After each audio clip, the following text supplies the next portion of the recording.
Hello friends, मेरा नाम संगीता है और मेरा यूजीसी नेट जेआरएफ क्वालिफाई है 2022 में मार्च में। तो आज हम यूजीसी नेट जेआरएफ का दिसंबर 2018 का क्वेश्चन पेपर सॉल्व करेंगे। तो करना शुरू करते हैं। इसका पहला क्वेश्चन है, इनमें से कौन सी बोली बिहारी हिंदी वर्ग में नहीं आती? तो ऑप्शन देखते हैं, भोजपुरी, मगही, मैथिली, छत्तीसगढ़ी। इसका आंसर होगा छत्तीसगढ़ी। तो इन हिंदी 5 उपभाषाओं, इसकी व्याख्या देखते हैं। उपभाषाओं और 18 बोलियां हैं। ये 5 उपभाषाएं अपभ्रंश से निःसृत हैं तथा बोलियां इन उपभाषाओं से। अपभ्रंश, उपभाषा और बोली।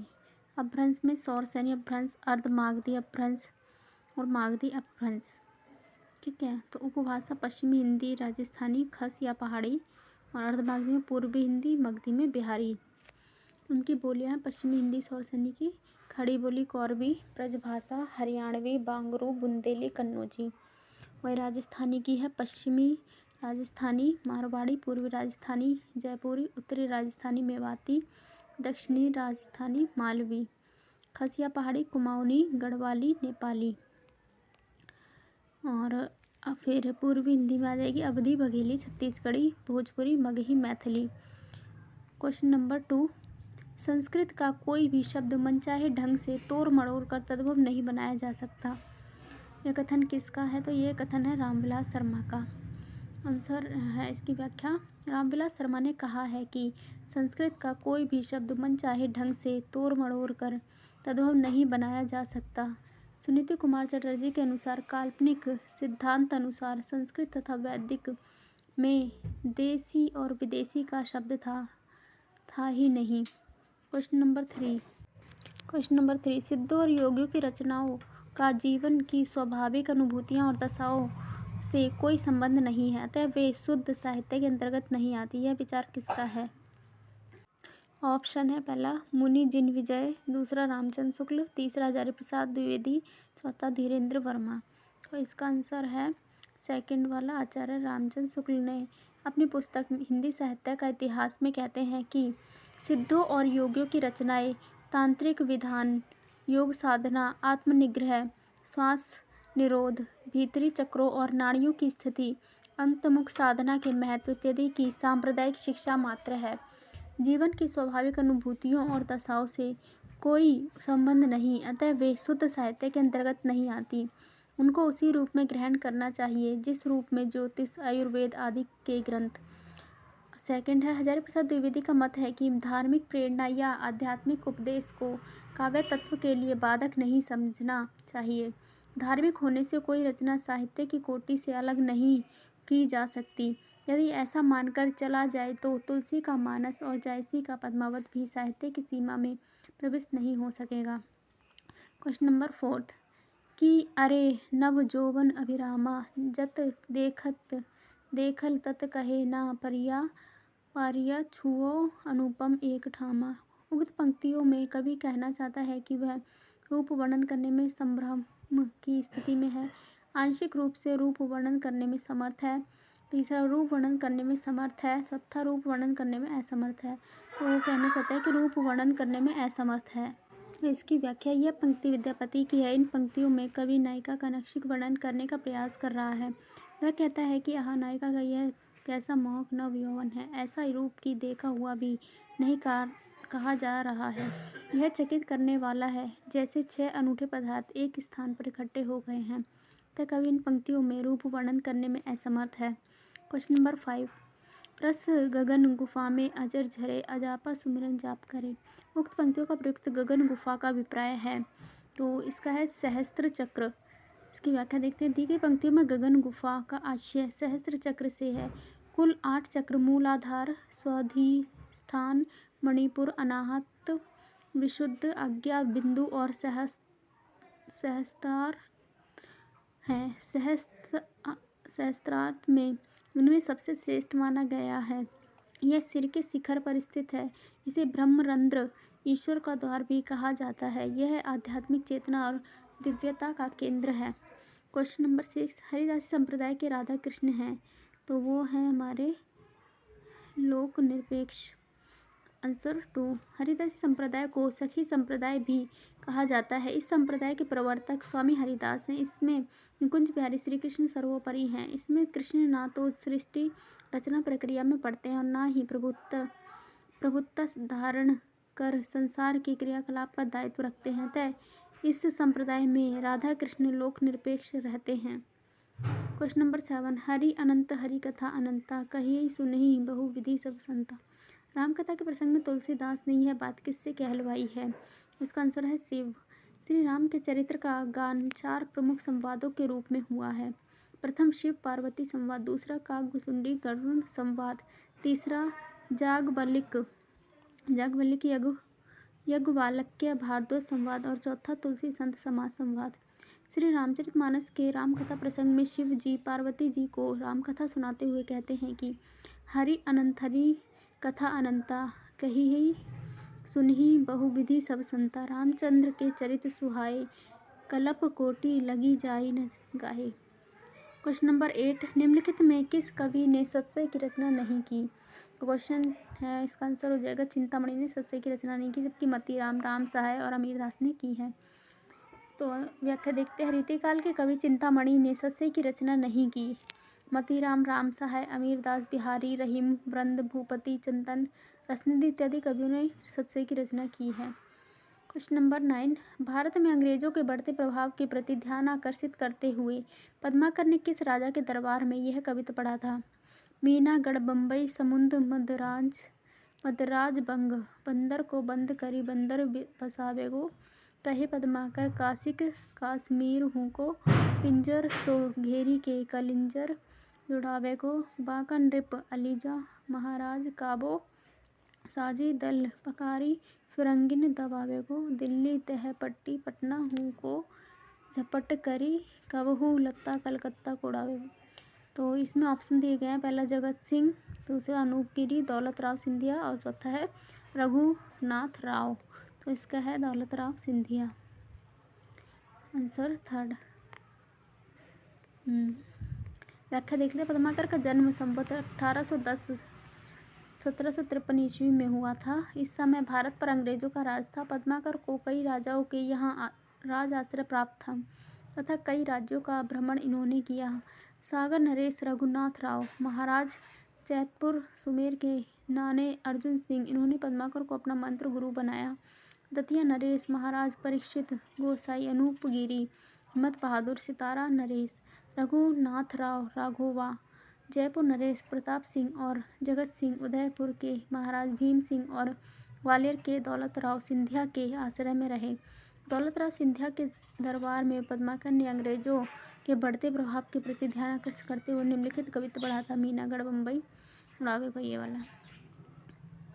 Question number 10। निम्नलिखित में कौन सी रचना गया प्रसाद शुक्ल स्नेही की नहीं है? तो इसमें हो जाएगा स्वप्न ही है, प्रेम पचीसी है, कुसुमांजलि है, कृषक क्रंदन है। गया प्रसाद शुक्ल स्नेही त्रिशूल के उपनाम से कविता लिखते थे। इनका त्रिशूल उपनाम है और ये पूछा भी जाता है कई बार। सुकवि नामक पत्रिका का संपादन भी इन्होंने किया है। प्रेम पचीसी, कुसुमांजलि, कृष्ण क्रंदन, राष्ट्रीय वीणा, करुणा, कादम्बनी आदि इनकी रचनाएं हैं। स्वप्न, पथिक, मिलन, मानसी, कविता कौमुदी आदि रामनरेश त्रिपाठी की रचनाएं और ये इंपॉर्टेंट हैं। Question number 11। प्रेम शतक के रचनाकार हैं? तो वियोगी हरि की है ये रचना प्रेम शतक, और इन सब की रचनाएं देख लेते हैं। वियोगी हरि की हैं प्रेम शतक, प्रेम पथिक, प्रेमांजलि, असहयोग, वीणा और वीर सतसई। जगन्नाथ दास रत्नाकर की हिंडोला, हरिश्चंद्र, गंगावतरण, उद्धव शतक। दुलारे लाल भार्गव की दुलारे दोहावली, अंबिका दत्त व्यास की है पावस पचासा, सुकवि सतसई। Question number 12। हिंदी में ऋतु संहार के रचयिता हैं? तो इसका है 4th श्रीधर पाठक। ऋतु संहार श्रीधर पाठक की कृति है। तो ऋतु संहार ब्रजभाषा में अनुवाद किया किसने? ठाकुर जगमोहन सिंह ने। मेघदूत का कवित्व सवैये में अनुवाद किया भारतेंदु हरिश्चंद्र ने। नारद भक्ति सूत्र का तदीय सर्वस्व नाम से अनुवादित किया था। Question number 13। मुरारी और नरगिस के प्रेम पर आधारित उपन्यास है? तो इसका आंसर 2 है, चंद हसीनों के खतूत।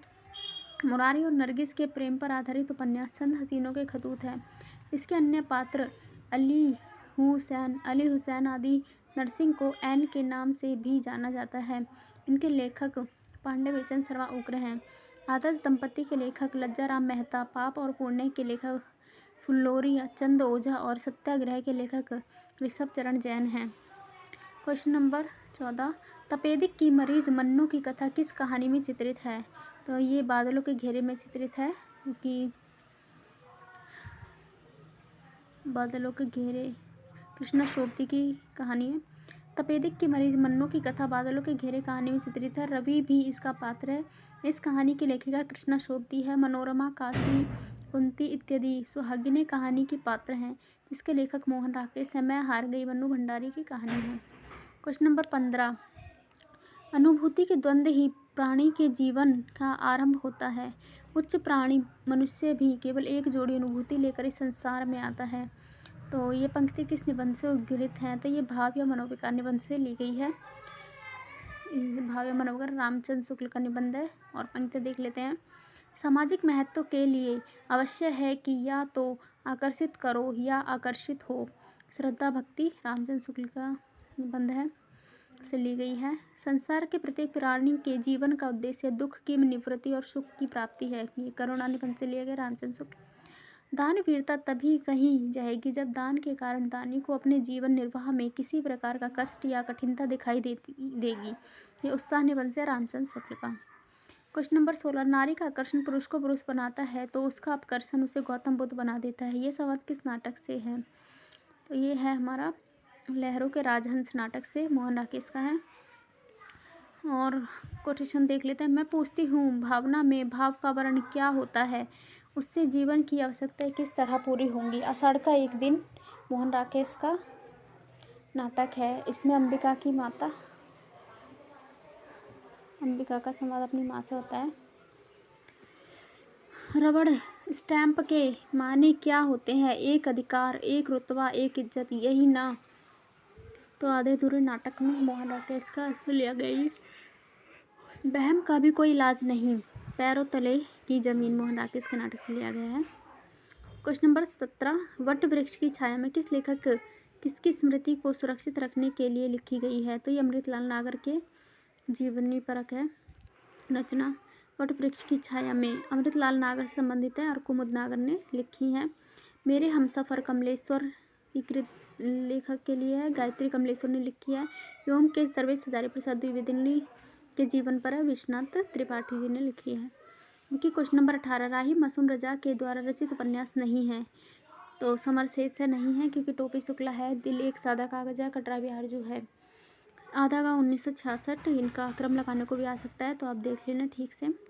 आधा गाँव 1966, हिम्मत चैनपुरी 1969, टोपी शुक्ला 1969, दिल एक सादा कागज 1973, कटरा बिहारजू 1978, ओस की बूंद सीन 75 इत्यादि राही मासूम रजा के उपन्यास हैं। समर शेष है, पुरुष पुराण, श्वेत पत्र, सोना माटी, मंगल भवन, नमामि ग्रामम, अमंगलहारी, देहरी पार इत्यादि विवेकी राय के उपन्यास हैं। क्वेश्चन नंबर 19,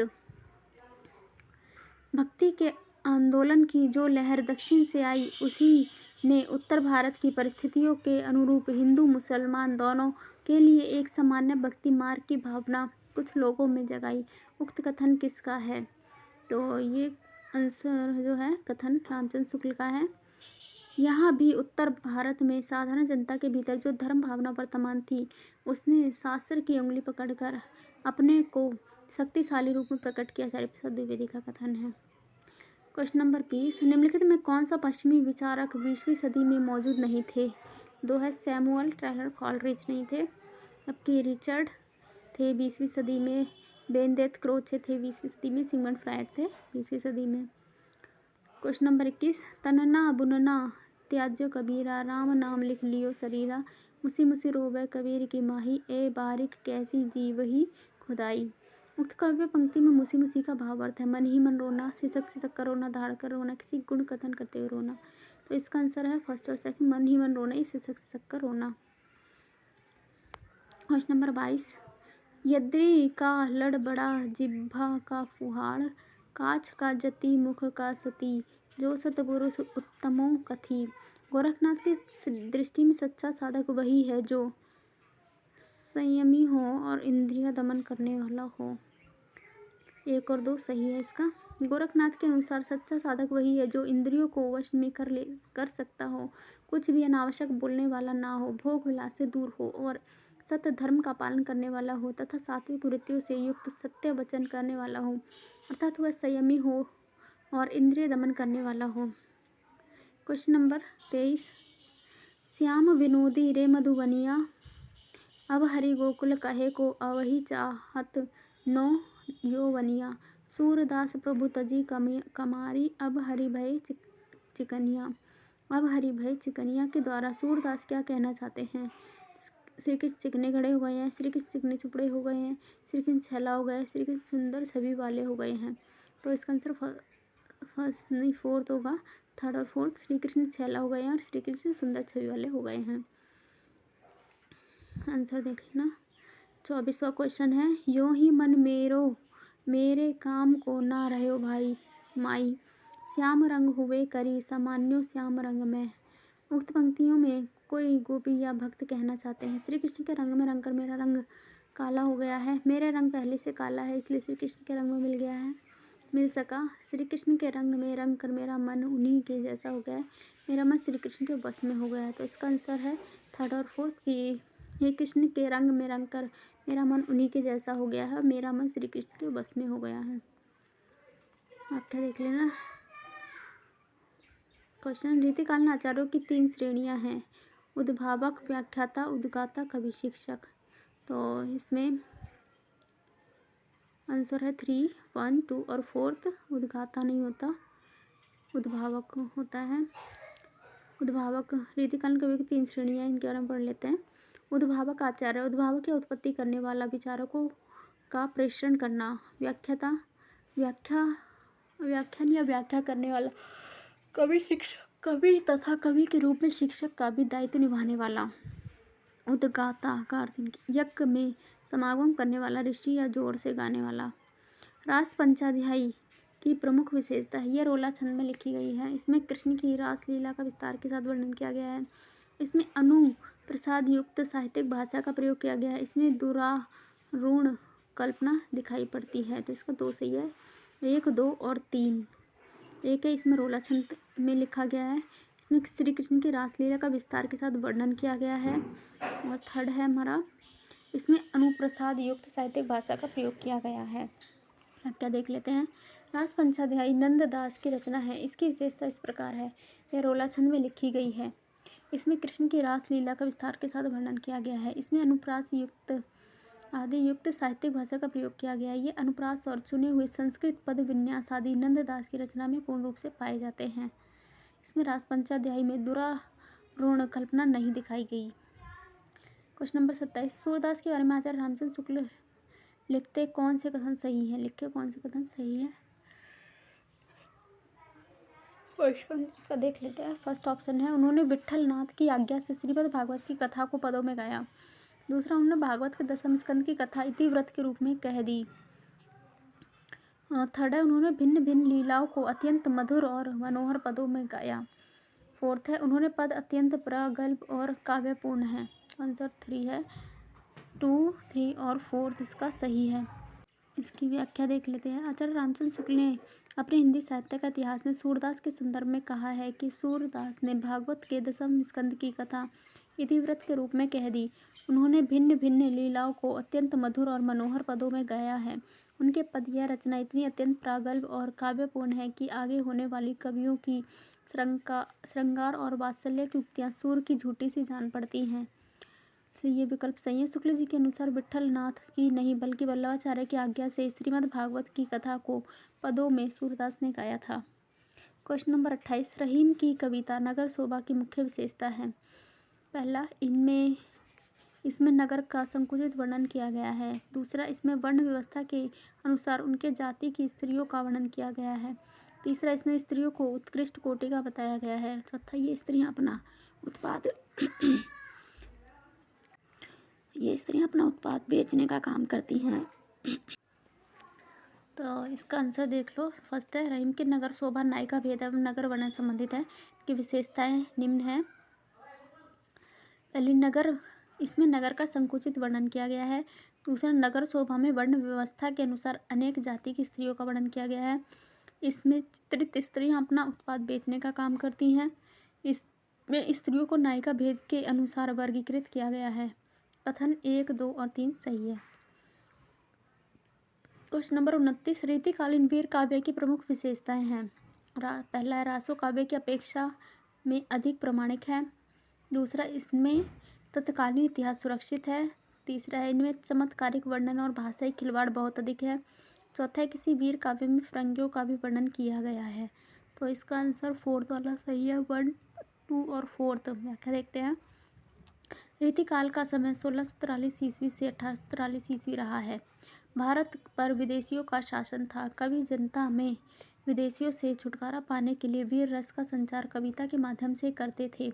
इस काल में रचे गए ग्रंथ रासो काव्य की अपेक्षा में अधिक प्रामाणिक हैं। इन ग्रंथों में तत्कालीन इतिहास सुरक्षित है।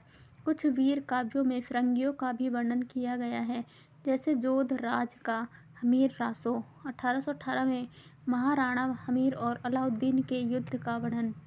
इन काव्यों में भाषाई खिलवाड़ और चमत्कारिक वर्णन की अधिकता नहीं है। फर्स्ट, सेकंड और फोर्थ सही है। क्वेश्चन नंबर 30, निम्नलिखित में कौन सा युग्म सही है? तो है विष्णुप्रिया। विष्णुप्रिया खंड काव्य है और ये मैथिली शरण गुप्त का है। और सिद्धराज, ये भी खंड काव्य है। साकेत महाकाव्य है, मैथिली शरण गुप्त के हैं सब। जय भारत प्रबंध काव्य है, थोड़ा समय देख लेना। क्वेश्चन नंबर 31, निम्नलिखित विकल्पों में किनका संबंध माखनलाल चतुर्वेदी से है? तो सिपाही, आद्रा, दैनिकी, पुष्प की अभिलाषा। तो 2 है इसका। फर्स्ट और फोर्थ, सिपाही और पुष्प की अभिलाषा माखनलाल चतुर्वेदी की कविताएं हैं। सिपाही और पुष्प की अभिलाषा माखनलाल चतुर्वेदी की कविता है। आद्रा बुद्धिनाथ मिश्र और आद्रा तथा दैनिकी सियाराम शरण गुप्त की रचना है। क्वेश्चन नंबर 32, सुमित्रानंदन पंत की निम्नलिखित कृतियों में किन पर अरविंद दर्शन का प्रभाव है? तो क्वेश्चन नंबर 32 का आंसर है 3, 2 और 3। सुमित्रानंद पंत की रचना सौवर्ण, रजत शिखर, अरविंद दर्शन से प्रभावित हैं। गुंजन छायावादी शैली है। ग्राम्य, युगांत, युगवाणी आदि प्रगतिवादी शैली के अंतर्गत आती हैं। क्वेश्चन नंबर 33, विदेशी पृष्ठभूमि पर आधारित हिंदी उपन्यास है। इसका है सेकंड, वे दिन रुकेगी नहीं राधिका, 7 नदियाँ एक समुद्र उस शहर तक। तो है इसका फर्स्ट, सेकंड और थर्ड आंसर है। वे दिन 1964 में चेकोस्लोवाकिया पर आधारित है, निर्मल वर्मा का उपन्यास है। रुकेगी नहीं राधिका 1967 में प्रवासी भारतीयों पर आधारित है, उषा प्रेमवदा का है। 7 नदियाँ एक समुद्र 1984 में ईरानी क्रांति पर आधारित है, नासिरा शर्मा उस शहर तक 1997 में दिल्ली शहर पर आधारित है, तेजिंदर का उपन्यास है। क्वेश्चन नंबर 34, देश विभाजन के प्रसंग पर आधारित उपन्यास है। तो इसका में झूठा सच, तमस, कितने पाकिस्तान, छोटे छोटे महायुद्ध। आंसर 2 ठीक है, फर्स्ट और सेकंड, झूठा सच और तमस। झूठा सच का पहला भाग 1958 में आया, जबकि दूसरा 1960 में आया था। देश विभाजन पर है, इसके 2 भाग हैं। ये सवाल का उपन्यास है। तमस 1973 में लिखा गया था, देश विभाजन पर, भीष्म साहनी का। और कितने पाकिस्तान, कमलेश्वर का उपन्यास है, 2000 में लिखा गया था। हिंदू मुस्लिम की पुराने राजनीतिक आदर्श और आधुनिक व्यवहार मूल्य पर आधारित है, व्यवहारिक मूल्य पर आधारित है। छोटे छोटे महायुद्ध 1977 में राजनीतिक भ्रष्टाचार पर आधारित है, रमाकांत का उपन्यास है। क्वेश्चन नंबर 35, जैनेन्द्र की कहानियों के पात्र हैं। पहला शमशेर, दूसरा जुलेखा, बेंजिलो, ईश्वरचंद। तो इसका फर्स्ट, सेकंड और थर्ड ठीक है। शमशेर, जुलेखा, बेंजिलो। शमशेर और जुलेखा जैनेन्द्र की कहानी फांसी के पात्र हैं। बेंजिलो और गीडीटो जैनेन्द्र की कहानी स्पर्धा के पात्र हैं। ईश्वरचंद्र प्रेमचंद की कहानी मृत्यु के पीछे का पात्र है। क्वेश्चन नंबर 36, हरिशंकर परसाई के निबंध संग्रह हैं। पहला आओ बैठ लें कुछ देर, सदाचार का ताबीज, तुलसीदास चंदन घिसे, आवारा भीड़ के खतरे। तो इसका फोर्थ सही है, सेकंड, थर्ड और फोर्थ। सदाचार का ताबीज, तुलसीदास चंदन घिसे, आवारा भीड़ के खतरे। इनका सन देख लेना। सदाचार का ताबीज 1967, तुलसीदास चंदन घिसे 1986 और आवारा भीड़ के खतरे 1998 में। हरिशंकर परसाई के निबंध संग्रह हैं, जबकि आओ बैठ लें कुछ देर 1995 में श्री लाल शुक्ल का निबंध संग्रह है। निम्नलिखित में कौन सा नाटक लक्ष्मी नारायण लाल द्वारा रचित नहीं है? अंधा कुआं, अरे मायावी सरोवर, सिंहासन खाली, राम की लड़ाई। तो इसमें तो अंधा कुआं 1955, राम की लड़ाई 1979 लक्ष्मी नारायण लाल के नाटक है।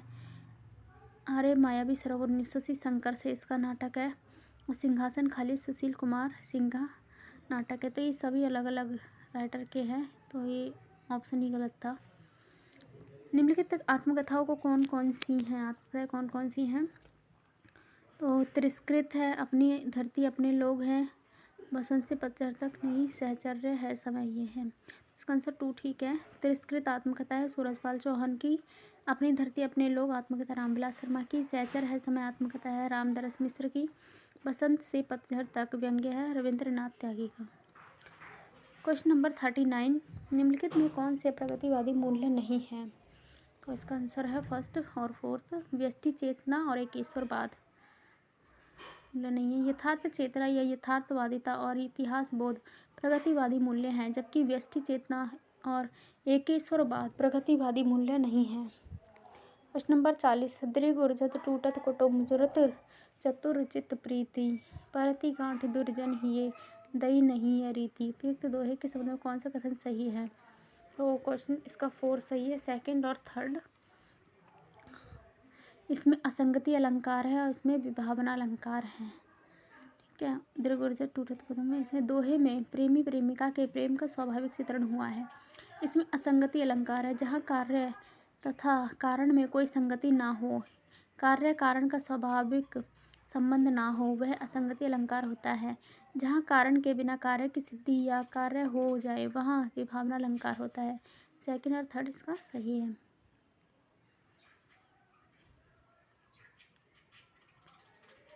सॉरी, फोर्थ में सेकंड और थर्ड हाँ सही है। क्वेश्चन नंबर 41, कालक्रम की दृष्टि से रचनाकारों का सही अनुक्रम है।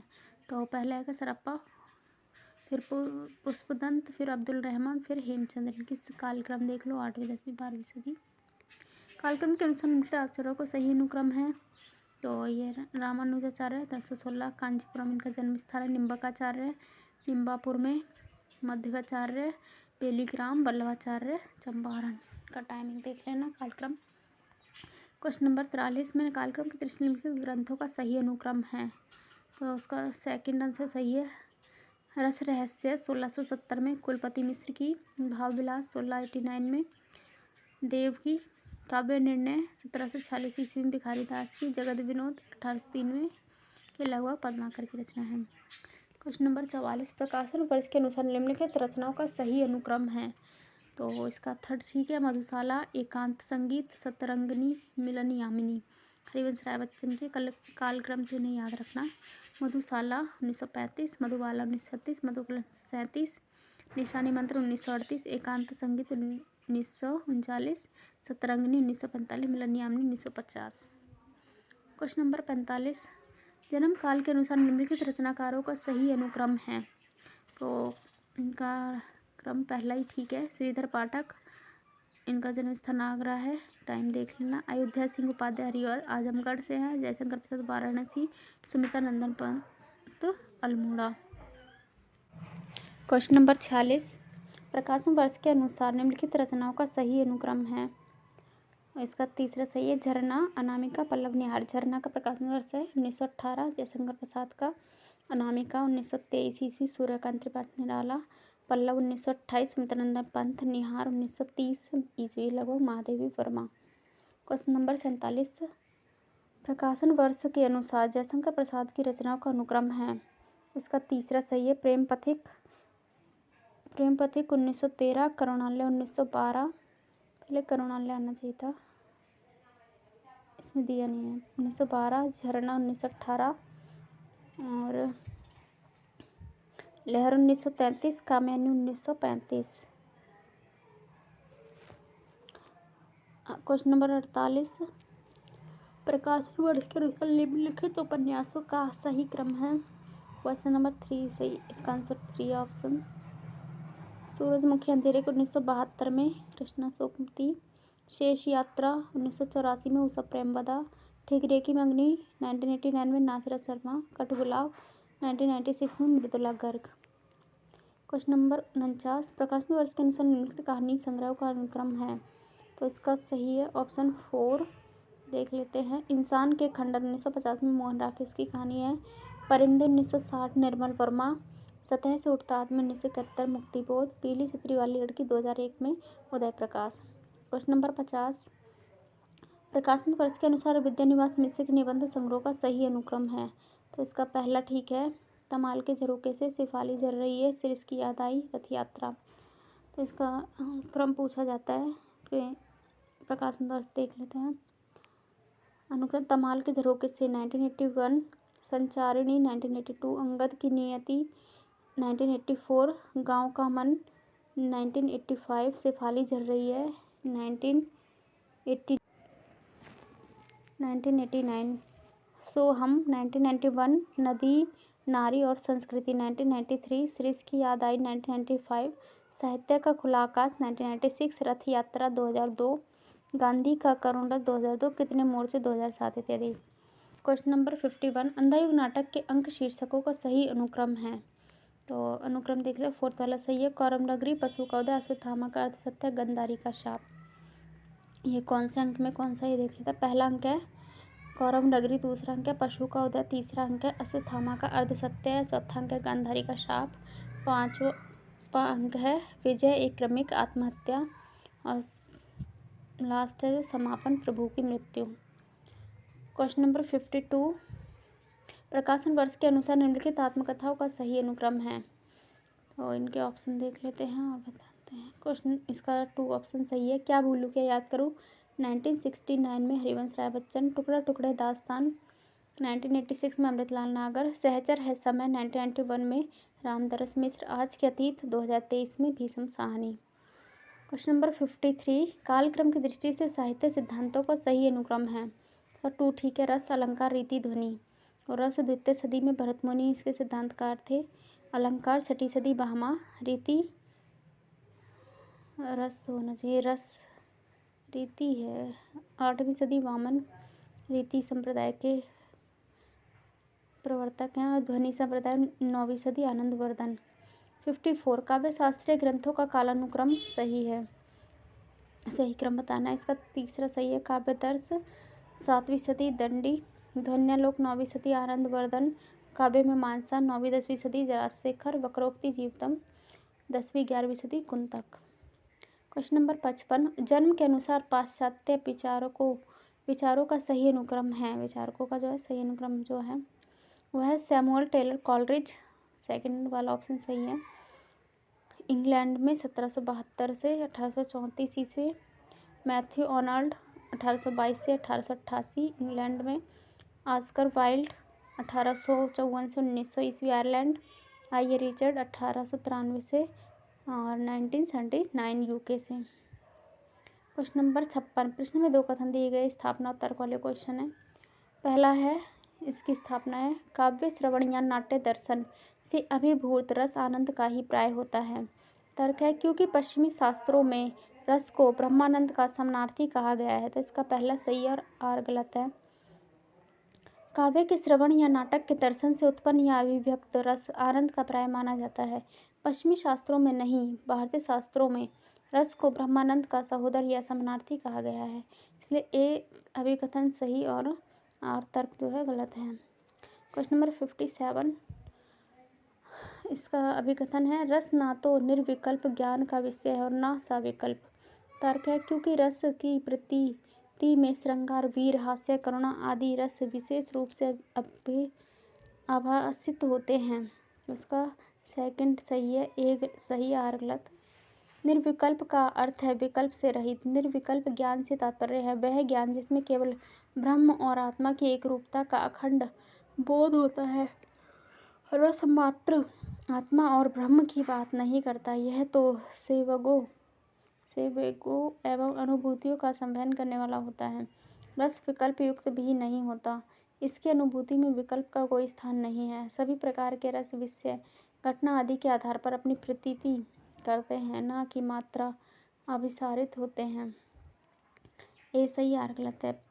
क्वेश्चन नंबर 58, अभिकथन है, काव्य और कला सृजन संघर्ष का फल है। तर्क है, क्योंकि सृजनशील व्यक्ति गतिशीलता के साथ अपने समय के अभावों और दबावों से जूझता है। फोर्थ, इसका दोनों सही है। काव्य और कला का सृजन संघर्षपूर्ण होता है। दोनों सृजन ज़्यादातर संघर्ष के फलस्वरूप ही होता है। एक सृजनशील व्यक्ति गतिशीलता के साथ अपने जीवन में समय के अभावों, कमियों और दबावों से जूझता रहता है। इसका कथन ए और आर दोनों सही हैं। क्वेश्चन नंबर 59, इसका तर्क है, अभिकथन है, कला भी ज्ञान का प्रकार और सत्य की उपलब्धि की एक साधना है। तर्क है, क्योंकि कला जगत में भी कर के चित्त में जब वस्तु सत्य उद्भासित होता है तभी वह कला रचना में प्रवृत्त होता है। इसलिए हर महान कला सत्य से समन्वित होती है। दोनों सही हैं इसके। कला भी ज्ञान का एक प्रकार है जिसका जितना अच्छा ज्ञान होगा जिसे जितना अच्छा ज्ञान होगा उसकी कला भी उतनी ही बेहतर होगी। कला साधना है जो सत्य की उपलब्धि कराती है। कला के क्षेत्र में कला के चित्त, मन, हृदय में जब वास्तविक वस्तु का सत्य उद्भासित होता है तभी वह कलाकार श्रेष्ठ कला की रचना में प्रवृत्त होता है। कला वस्तु सत्य के आधार पर कला रचना करता है, इसलिए कि कलाकृति सत्य से समन्वित होती है। इसमें ए आर दोनों सत्य हैं। प्रश्न 60, अभिकथन है, मिथक शास्त्र मनुष्य मानसिक संरचना को समझने की एक भ्रामक विद्या है। तर्क है, क्योंकि यह एक असत्य, मिथ्या अथवा कोरी कल्पना है। तो इसके दोनों ऑप्शन गलत हैं। मिथक को आदिम मनुष्यों के मानसिक जीवन का प्रतीकात्मक कथा संग्रह कहा जाता है। मानव समाज उसके संस्थागत विकास के अध्ययन में मिथकों का अत्यंत महत्वपूर्ण योगदान है। मिथक के अंतर्गत धर्म, लोक साहित्य, मानव विशाल समाज, विज्ञान, ललित कला इत्यादि सभी आते हैं। इससे मिथक शास्त्र मनुष्य की मानसिक संरचना को समझने की एक भ्रांति विद्या नहीं है। यह असत्य कथा, मिथ्या अथवा कोरी कल्पना भी नहीं है। अभिकथन ए आर दोनों गलत हैं। प्रश्न नंबर 61, अभिकथन है, संचारी भावों के उदय से रसावस्था को स्थायित्व प्राप्त होता है। तर्क है, क्योंकि विभाव, अनुभाव तथा संचारी भाव स्थायी भावों के सहायक और वर्धक होते हैं। तो इसका आंसर है फर्स्ट, ए गलत और आर सही। संचारी भाव रसावस्था को स्थायित्व नहीं प्रदान करते बल्कि यह अल्पकाल तक संचरण करके चले जाते हैं। विभाव रसावस्था को स्थायित्व प्रदान करने में मुख्य भूमिका निभाते हैं। विभाव, अनुभाव तथा संचारी भाव स्थायी भाव को उत्पन्न करने में सहायक एवं वर्धक होते हैं। अतः अभिकथन ए गलत और आर सही है। क्वेश्चन नंबर 62, इसका अभिकथन है, छायावाद रीति काव्य की भांति शुद्ध मानसल प्रेम का काव्य है। क्योंकि तर्क है, क्योंकि छायावादी कविता में व्यक्तिनिष्ठ वासना की अभिव्यक्ति हुई है। तो इसका दोनों ऑप्शन गलत हैं। छायावाद पर रीतिकालीन श्रृंगार चित्रण का प्रभाव है, लेकिन यह रीति काव्य की तरह शुद्ध मानसल प्रेम का काव्य नहीं है। छायावादी काव्य पुनरुत्थानवादी छायावादी काव्य में व्यक्तिनिष्ठ वासना की अभिव्यक्ति नहीं है। छायावाद की अंतर्मुख अनुभूति प्रधान मूल चेतना ने सृष्टि के बाह्य और स्थूल पक्ष का चित्रण नई स्फूर्ति और आवेग के साथ किया है। अभिकथन ए और आर दोनों गलत हैं। क्वेश्चन नंबर 63, अभिकथन, बिंब विधान और चित्रात्मकता काव्य में महत्वपूर्ण उपादान है। इनसे कविता में सौंदर्य की वृद्धि होती है, किंतु ये साध्य नहीं है। तर्क, क्योंकि कला की शक्ति का मूल स्रोत मिट्टी और जीवन है। कोरे बिंबों का खेल कोरी आतिशबाजी का काम है। पहला दोनों सही है। बिंब विधान अर्थात किसी भी पदार्थ वस्तु को मूर्त रूप प्रदान करना और चित्रात्मकता काव्य के महत्वपूर्ण उपादान है। यह काव्य में सौंदर्य को बढ़ाने का भी कार्य करते हैं, परंतु यह उपादान काव्य के साध्य नहीं है बल्कि साधन का कार्य करते हैं। कला की शक्ति का मूल स्रोत मिट्टी और जीवन है, अर्थात कला की शक्ति के लिए आधार अवश्य है। कला मात्र कोरे बिंबों का खेल और कोरी आतिशबाजी नहीं है। ए और आर दोनों सही है। क्वेश्चन नंबर 64, अभिकथन, वीरता का अनुकरण किया जा सकता है वैसे ही जैसे मन की प्रसन्नता उधार ली जा सकती है। तर्क है, क्योंकि वीरता का संबंध शरीर बल से होता है, मनोबल से नहीं। तो इसका ए और आर तर्क दोनों गलत हैं। वीरता का अनुकरण नहीं किया जा सकता, यह साहस एवं आत्मबल से स्वयं उत्पन्न होता है। वीरता का मूल संबंध मनोबल से होता है, शारीरिक बल द्वितीयक है। क्वेश्चन नंबर 65, परंपरा रूढ़ी पालन नहीं आधुनिकता की पक्षधर है। तर्क है क्योंकि परंपरा में अतीत के प्रति आसक्ति और परिवर्तन का निषेध होता है। तो इसका ए सही है, आर गलत है। परंपरा उस नियम या विधान से भिन्न वह कार्य है जो बहुत दिनों से एक ही रूप में होता चला आ रहा है और इसलिए वह सर्वमान्य है। परंपरा मात्र रूढ़ी का पालन नहीं, किसी भी परंपरा का प्रारंभ तत्व समय, सामाजिक एवं जीवन संबंधी आवश्यकता के आधार पर होता है जो आधुनिकता की ओर अग्रसर होती है। इसलिए परंपरा आधुनिकता की पक्षधर भी है। परंपरा जब आधुनिकता के पक्षधर है तो उसमें अतीत के प्रति आसक्ति तो हो सकती है, लेकिन परिवर्तन का निषेध हो ही नहीं सकता। ए सही, आर गलत है। क्वेश्चन नंबर 66, अभिकथन है उपभोक्तावादी सभ्यता से असंतोष भाववादी बुद्धिजीवियों के लिए स्वाभाविक है। तर्क है क्योंकि उनके अनुसार इस सभ्यता से मानव मूल्यों में गिरावट आती है। तो इसका फोर्थ है, दोनों कथन जो है सही हैं।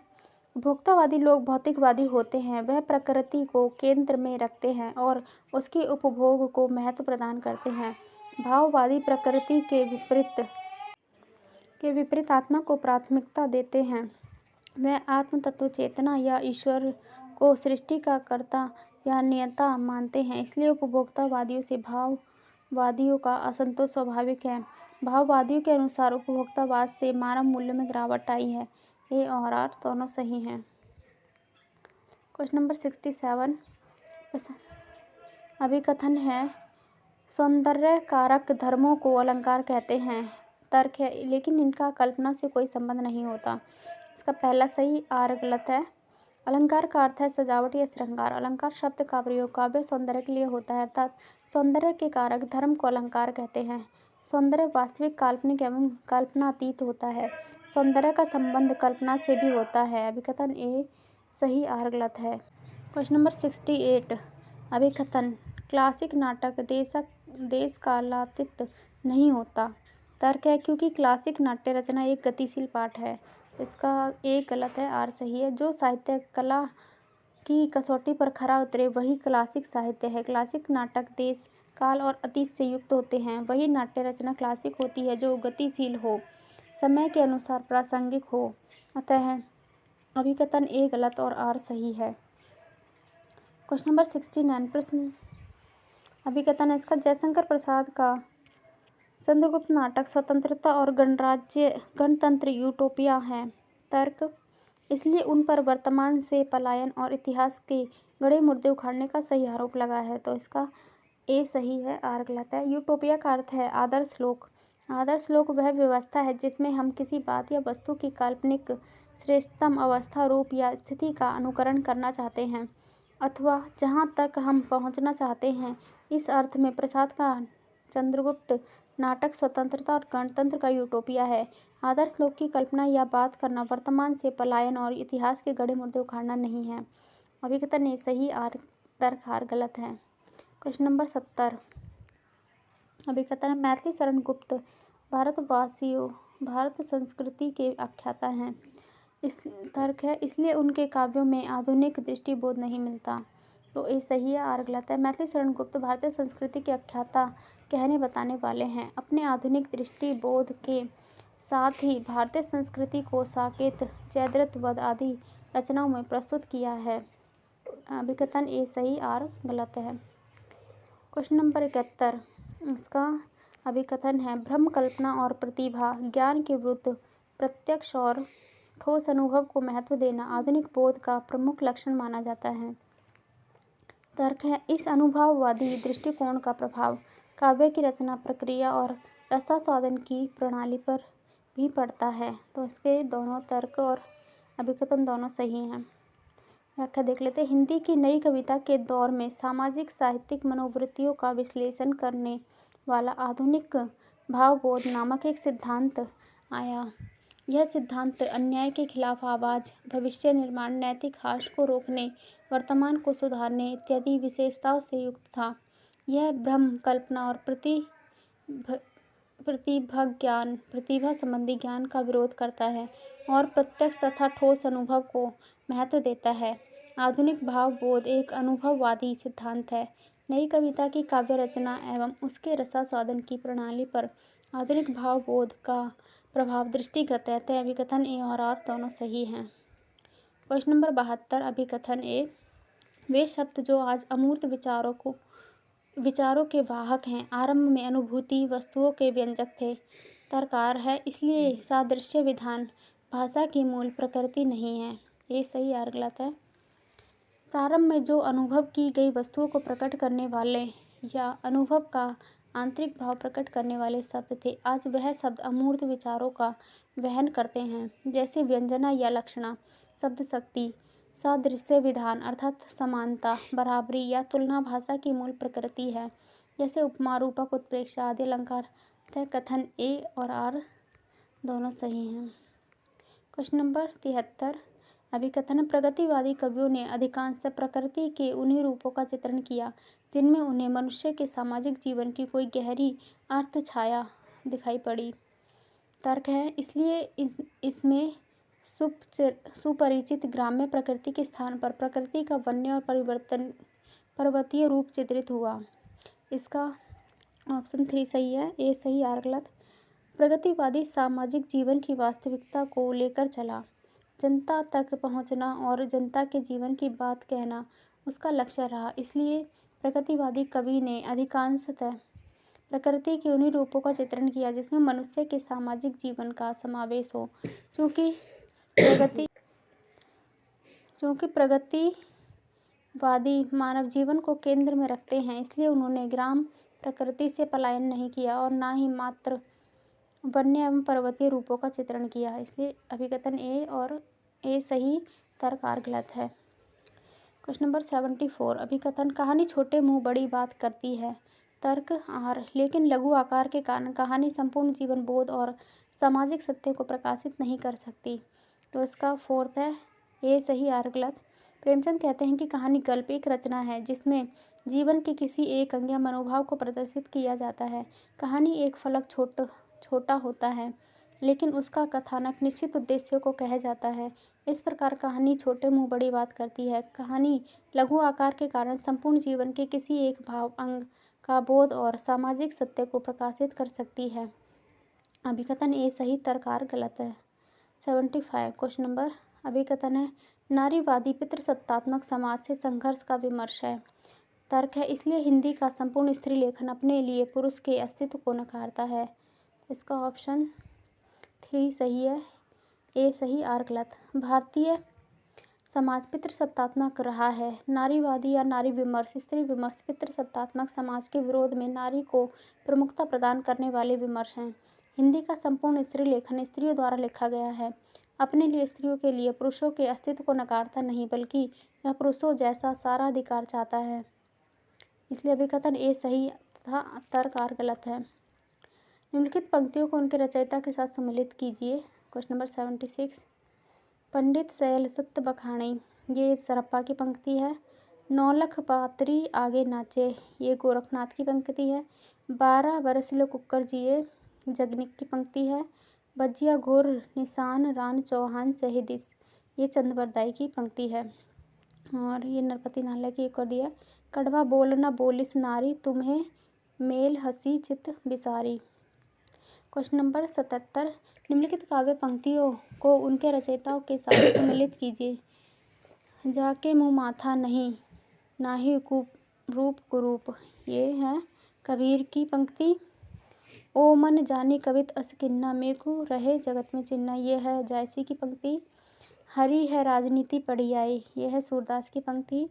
नमामि समीसान निर्वाण रूपा, विभु व्यापक ब्रह्म वेद स्वरूपा, ये तुलसीदास की पंक्ति है।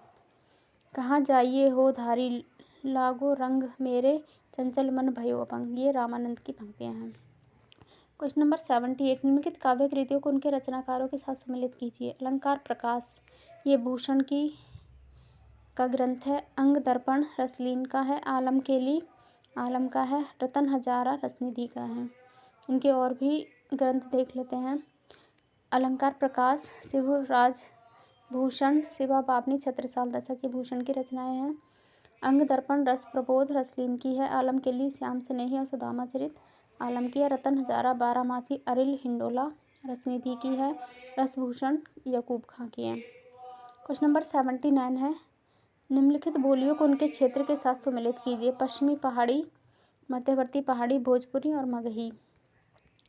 तो पश्चिमी पहाड़ी शिमला, जौनसार, सिरमौर, मंडी, चांबा आदि में बोली जाती है। मध्यवर्ती पहाड़ी गढ़वाल, कुमायूं, भोजपुरी, गाजीपुर, बलिया, गोरखपुर, मिर्ज़ापुर, शाहाबाद, बस्ती आदि में। मगही पटना, गया, पलामू, हजारीबाग, मुंगेर, भागलपुर आदि। छत्तीसगढ़ी सरगुजा, बिलासपुर, रायगढ़, खैरागढ़, दुर्ग, नंदगांव आदि। क्वेश्चन नंबर 80, निम्नलिखित रचनाओं को उनके रचनाकारों के साथ सुमेलित कीजिए। अष्टयाम भक्तमाल नावादास की रचनाएं हैं।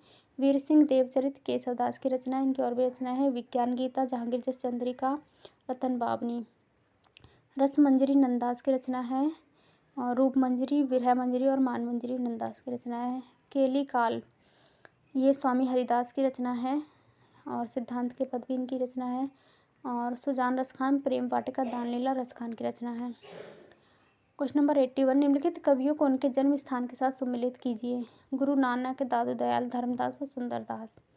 इसका ऑप्शन नंबर 4 सही है। गुरु नानक ननकाना तलवाड़ी लाहौर में, तलवंडी लाहौर में इनका जन्म स्थान है। दादू दयाल का अहमदाबाद, धर्मदास का बांधवगढ़ मध्य प्रदेश, सुंदरदास का दौसा जयपुर, गुरु तेग बहादुर का अमृतसर पंजाब। क्वेश्चन नंबर 82, निम्नलिखित ग्रंथों को उनके रचनाकारों के साथ सुमेलित कीजिए। भाषा भूषण जसवंत सिंह, अलंकार पचिका मतीराम, विष्णु पद कीर्तन रसनिधि, रसविलास चिंतामणि। इनके और भी ग्रंथ देख लेते हैं। भाषा भूषण अनुभव प्रकाश, सिद्धांत सार, सिद्धांत बोध, आनंद विलासी जसवंत सिंह की रचनाएं हैं। अलंकार पंचिका, व्रत कौमुदी, साहित्य सार, रसराज मतीराम की है। विष्णु पद कीर्तन, सतसई कवित्त, बारहमासी रतन हजारा रसनिधि की रचनाएं हैं। रस विलास काव्य विवेक, श्रृंगार मंजरी काव्य प्रकाश चिंतामणि की रचनाएं हैं। पद्माभरण प्रबोध, पचासा गंगा लहरी, कली पचीसी नवरस, वाल्मीकि रामायण एवं हितोपदेश का अनुवाद भी किया है पद्माकर ने। क्वेश्चन नंबर 83, निम्नलिखित कवियों को उनकी प्रवृत्ति के आधार पर सुमेलित कीजिए। स्वामी हरिदास, मलुकदास, कण्पा, कुतुबन। स्वामी हरिदास मधुर उपासक थे, कृष्ण भक्त थे। मल्लुकदास निर्गुण उपासक थे, निर्गुण संत थे। कण्पा निरीश्वरवादी सिद्ध थे। और कुतुबन एकेश्वरवादी प्रेम मार्गी कवि थे। क्वेश्चन नंबर 84, निम्नलिखित कविताओं को उनके रचयिता के साथ सुमेलित कीजिए। नदी की मांग पर छाया ये आज्ञा की कविता है। आज नदी बिल्कुल उदास थी, केदारनाथ अग्रवाल की। ठंडा लोहा धर्मवीर भारती, कानू नदी सर्वेक्षण दयाल सक्सेना। इनकी और भी कविता देख लेते हैं। नदी की मांग पर छाया, ऐसा कोई घर आपने देखा है, सुनहले सैवाल, सागर मुद्रा ये आज्ञा की रचनाएं हैं। आज नदी बिल्कुल उदास थी, बम्बई का रक्त स्नान, पंख और पतवार, अनहरी हरियाली केदारनाथ अग्रवाल की रचनाएं हैं। ठंडा लोहा कनुप्रिया, सात गीत वर्ष और देशांतर धर्मवीर भारती की रचनाएं हैं। कानू नदी मैंने कब कहा, एक सूनी नाव, गर्म हवाएं, अहम से मेरे बड़ी हो तुम, सर्वेक्षण दयाल सक्सेना। रक्त चंदन अग्नास्य हंसमाला, मिट्टी और फूल, प्रभात फेरी नरेंद्र शर्मा की कृतियां हैं। क्वेश्चन नंबर 85, निम्नलिखित आधुनिक प्रबंध काव्यों के पुरुष पात्रों को उनकी चारित्रिक विशेषताओं से सम्मिलित कीजिए। मृत्यु के प्रश्न से जूझता पात्र, काम अध्यात्म के प्रश्न से जूझता पात्र, युद्ध के प्रश्न से जूझता पात्र, अपनी दुर्बलताओं के संघर्ष से जूझता पात्र। तो आत्मजयी कठोपनिषद के नचिकेता प्रसंग पर आधारित है। इसमें नचिकेता जीवन और मृत्यु से संबंधित प्रश्न का समाधान ढूंढने का प्रयास करता है। आत्मजयी का नचिकेता रचनाकार नरेश मेहता है। उर्वशी पुनर्वा और उर्वशी के प्राचीन आख्यान पर आधारित कृति यह प्रेम और सौंदर्य का काव्य है। इसमें पुनर्वा काम और अध्यात्म के प्रश्न में उलझा रहता है। उर्वशी का पुनर्वा रचनाकार दिनकर हैं। संशय की एक रात राम और रावण के युद्ध पर आधारित है, जिसमें श्री राम युद्ध को लेकर संशयग्रस्त रहते हैं। इसके रचनाकार नरेश मेहता हैं। कात्यायनी में मनु हताश एवं बेबस दिखता है, वह अपनी दुर्बलताओं से संघर्ष करता रहता है। कामिनी का मनु जयशंकर प्रसाद इसके रचनाकार हैं। क्वेश्चन नंबर 86, निम्नलिखित रचनाकारों को उनकी रचनाओं के साथ सम्मिलित कीजिए। रामधारी सिंह दिनकर, राम कुमार वर्मा, रामनरेश त्रिपाठी, केदारनाथ सिंह। रामधारी सिंह दिनकर की है दिल्ली, नील कुसुम द्वंद्व गीत, ये भी है। राम कुमार वर्मा की है एकलव्य, आकाशगंगा, निशित और चित्ररेखा भी है। राम नरेश त्रिपाठी की है पथिक, मिलन, मानसी भी है। केदारनाथ सिंह की है जमीन पक रही है, बाग यहाँ से देखो। शमशेर बहादुर सिंह की बात बोलेगी, सुकून की तलाश। क्वेश्चन नंबर 87, आचार्य रामचंद्र शुक्ल के इन कथनों को संबंध कवियों से सम्मिलित कीजिए। कूट का प्रयोग करते हुए। अज्ञात प्रिय की ओर इशारा करने के अतिरिक्त इन्होंने जगत के अनेक प्रस्तुत रूपों और व्यापारों को भी अपनी सरल भावनाओं के रंग में देखा। ये है सूर्यकांत त्रिपाठी निराला से संबंधित। मिलन का मत नाम लो, मैं विरह में चिर हूँ। ये कौन? महादेवी वर्मा का है। इस वेदना को लेकर इन्होंने हृदय की ऐसी अनुभूतियां सामने रखी हैं जो लोकोत्तर हैं। ये महादेवी वर्मा की पंक्तियां हैं। कवि की रहस्य दृष्टि प्रकृति की आत्मा जगत के रूपों और व्यापारों में व्यक्त होने वाली आत्मा की ओर आती है। सुंदर पंत के बारे में बोला है। इनकी रहस्यवादी रचनाओं को देखकर चाहें तो यह कह सकते हैं कि इनकी मधु वर्षा के मानस प्रसार के लिए रहस्यवाद का पर्दा मिल गया। ये जयशंकर प्रसाद के बारे में कहा है। क्वेश्चन नंबर 88 है, उपन्यासों को उनके वर्ण्य विषय के साथ सम्मिलित कीजिए। नाचे बहुत गोपाल, सूरज का सातवां घोड़ा, मुझे चांद चाहिए, गली आगे मुड़ती है। तो नाचे बहुत गोपाल जो है दलित समाज पर अमृतलाल नागर का उपन्यास है। सूरज का सातवां घोड़ा इलाहाबाद का परिवेश दिखाया गया, इसमें धर्मवीर भारती का उपन्यास है। मुझे चांद चाहिए रंगमंच और सिनेमा जैसे कला क्षेत्रों का सिंहावलोकन किया गया, सुरेंद्र वर्मा का उपन्यास है। गली आगे मुड़ती है BHU वाराणसी का शैक्षिक परिसर है, शिव प्रसाद सिंह। झूठा सच सांप्रदायिक उन्माद है, यशपाल। क्वेश्चन नंबर 89, निम्नलिखित उपन्यासों को संबंध परिवेश के साथ सम्मिलित कीजिए। राग दरबारी, ये शिवपालगंज गांव पर आधारित है, श्रीलाल शुक्ल का है। अंतिम आरण्य बहादुरगंज, निर्मल वर्मा के द्वारा रचित है। बसंती महानगर दिल्ली की बस्ती के बारे में है, भीष्म साहनी का। कोरजा बस्तर मध्य प्रदेश के परिवेश का है, मेरुनिशा परवेज के द्वारा लिखित है। आधा गांव गंगोली, राही मासूम रजा का उपन्यास है। निम्नलिखित कहानियों को उनके संबंध पात्रों को सम्मिलित कीजिए। गदल निहाल इसका पात्र है, रांगे राघव की कहानी है। गुल की बन्नो मिहिर अली इसका पात्र है, धर्मवीर भारती की कहानी है। पीसन हारी का कुआं गोमती पात्र है, प्रेमचंद की कहानी है। एक ठहरा हुआ चाकू मिन्नी इसकी पात्र है, मोहन राकेश की कहानी है। वापसी गदाधर बाबू इसके पात्र उसब प्रेमवदा की कहानी है। क्वेश्चन नंबर 91, निम्नलिखित संग्रहों को उनके लेखकों के साथ सम्मिलित कीजिए। बकलम खुद, ये नामवर सिंह इसके लेखक है। निबंध संग्रह है। वाद विवाद संवाद भी इनका है। बबूल और कैक्टस रामदरस मिश्र की है। छोटे छोटे सुख घर परिवेश भी इनकी रचना है। विचार और वितर्क, विचार प्रवाह और कुटस्थ साहित्य सहचर हजारी प्रसाद द्विवेदी के हैं। कन्यादान अध्यापक पूर्ण सिंह का है। मजदूरी और प्रेम भी। नई कविता रीति और शैली नंदुलारे वाजपेयी की निबंध संग्रह हैं। क्वेश्चन नंबर 92, निम्नलिखित नाटककारों को उनके द्वारा रचित नाटकों के साथ सम्मिलित कीजिए। सुरेंद्र वर्मा, हमीदुल्लाह, मुद्रा राक्षस, शंकर शेष। सुरेंद्र वर्मा का है सेतुबंध, हमीदुल्लाह का दरिंदे, मुद्रा राक्षस का मरजीवा, शंकर शेष का पोस्टर, दया प्रकाश सिंह का है इतिहास चक्र। इनके और भी नाटक देख लेते हैं। सुरेंद्र वर्मा का सेतुबंध, आठवां सर्ग द्रौपदी, हमीदुल्लाह दरिंदे उत्तर, उर्वशी, हर बार, उलझी आकृतियाँ, मुद्रा राक्षस का मरजीवा, तेंदुआ संतोला, शंकर शेष का नाटक है। पोस्टर, चेहरे, रक्तबीज, फंदी, बंधन अपने अपने, दया प्रकाश सिंह का है। सिन्हाकर, इतिहास चक्र, सीढ़ियाँ अपने अपने दाव। क्वेश्चन नंबर 93, यात्रा साहित्य के संबंध में लिखित रचनाओं को उनके लेखकों के साथ सम्मिलित कीजिए। कितना अकेला आकाश, जहाँ फव्वारे लहू रोते हैं, आंखों देखा पाकिस्तान, अंतहीन आकाश। तो कितना अकेला आकाश 2003 में नरेश मेहता का यात्रा साहित्य है। जहाँ फव्वारे लहू रोते हैं नासिरा शर्मा 2003 में। आंखों देखा पाकिस्तान 2006 कमलेश्वर। अंतहीन आकाश 2005 विश्वनाथ प्रसाद तिवारी। एक लंबी छाया 2000 में रमेश चंद्र साहा। क्वेश्चन नंबर 94, निम्नलिखित सिद्धांतों को संबंधित विचारों के साथ सम्मिलित कीजिए। संरचनावाद, अस्तित्ववाद, मूल्य सिद्धांत, यथार्थवाद। तो संरचनावाद क्लॉड लेवी स्ट्रॉस का है, अस्तित्ववाद अल्बर्ट कामू, मूल्य सिद्धांत आई ए रिचर्ड, यथार्थवाद जॉर्ज लुकाच, अभिव्यंजनावाद बेनेदेत्तो क्रोचे। क्वेश्चन नंबर 95, निम्नलिखित आलोचकों को उनकी कृतियों के साथ सम्मिलित कीजिए। लक्ष्मीकांत वर्मा, रामस्वरूप चतुर्वेदी, शिवदान सिंह चौहान और शिव कुमार मिश्र।